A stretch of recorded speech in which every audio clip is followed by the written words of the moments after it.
bet with Interbet only. They're a fantastic site. I've never had any issues with them. They are very professional. There's never a problem. You deposit money, 2 seconds later it's in your account. You withdraw, which I do very occasionally, and I believe it's also 2 seconds it's in your account. Race 3 on the card, the first leg of the Place Accumulators, the Battle Force 2021 MR77 handicap over 2,400 metres. Arguably the toughest race on the card. 16 carded, but we obviously have 3 reserve runners, so only 13 will run.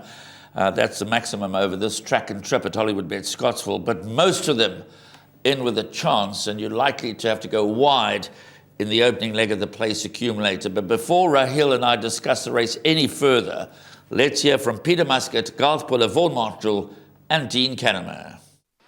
Yeah, obviously we're stepping into unknown territory with her. She's never been this far, but her style of racing and more specifically her pedigree suggests that she should be very adept at going 1.5 miles.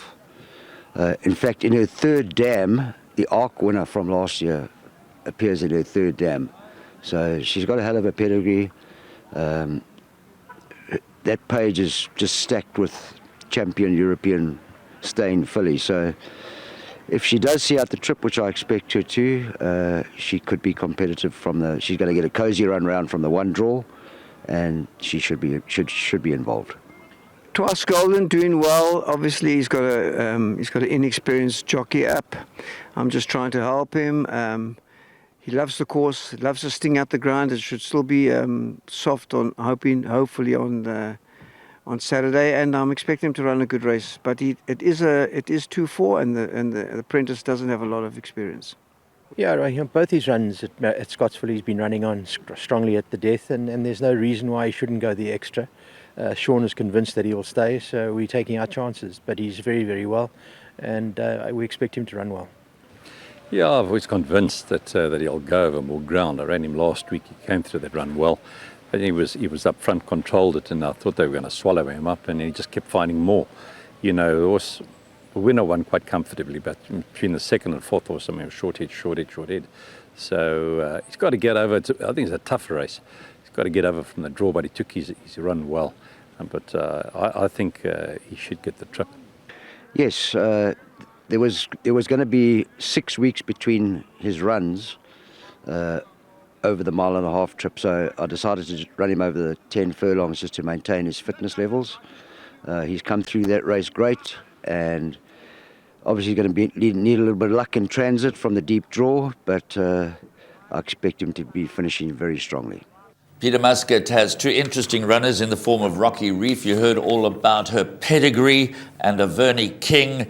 They're both very much alive in a competitive race. But Rahil, I want to start off with pick up from those comments that Garth Puller made. He's always giving the young apprentices a chance, but not necessarily in this kind of race. 2,400 metres. Apprentice Lee Harbour takes a valuable 4 kilograms off the back. At the weights and over the form, over the course and distance with his form, I think he's definitely the horse to beat, number 5, Twice Golden. But I'm not sure any apprentice ever has ridden his first winner. I stand corrected, obviously, because I haven't checked all the stats.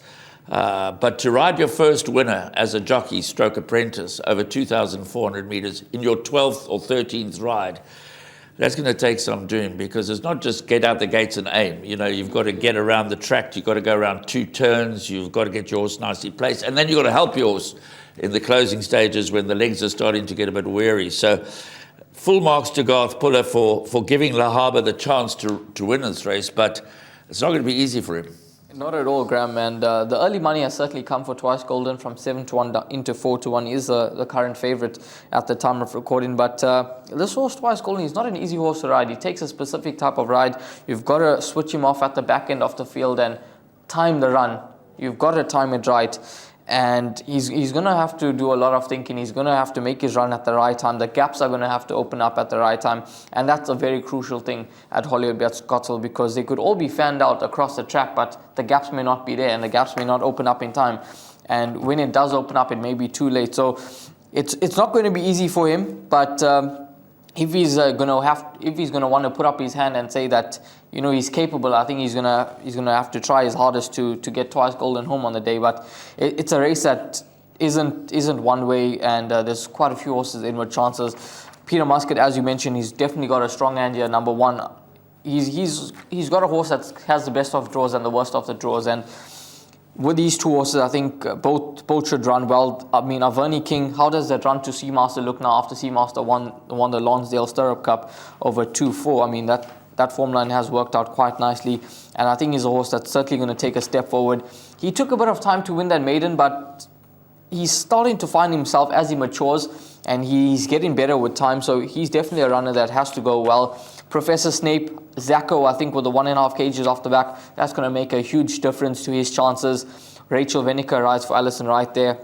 And then we've obviously got the Highveld Raider, prime example, who I think will have his work cut out carrying 60 kgs. He doesn't receive weight. He has to give weight away to rivals that are in form. So I think it's quite a tricky race. Very tricky race. I'm putting 6 or 7 horses into the first leg of the place accumulator. That's how wide I'm going. I'm thinking about number 1, Rocky Reef. Definitely number 2, Cyber Time. Big price. He's only run twice over the track and trip for 2 seconds, so he loves the course and distance. I'm going to include Cyber Time because this is the race that could produce a huge place accumulator result. I'm going to include certainly Twice Golden, certainly Zacco, certainly Professor Snape. Prime example, at least we know he gets a trip. Rockfall, Exceeder, Vernie King. I think it's a very, very tough race. No doubt about it in my mind. This is the hardest race on the card. We're lucky it's not the first leg of the Pick 6, although the first leg of the Pick 6 you might not find much easier. But certainly, even from a place accumulator point of view, guys, it's wide open. Peter Muscat has got 2 live wires. You heard the interviews. Professor Snape should appreciate the extra ground. We're not much help. Just go as wide as you can in the opening leg of the place accumulator.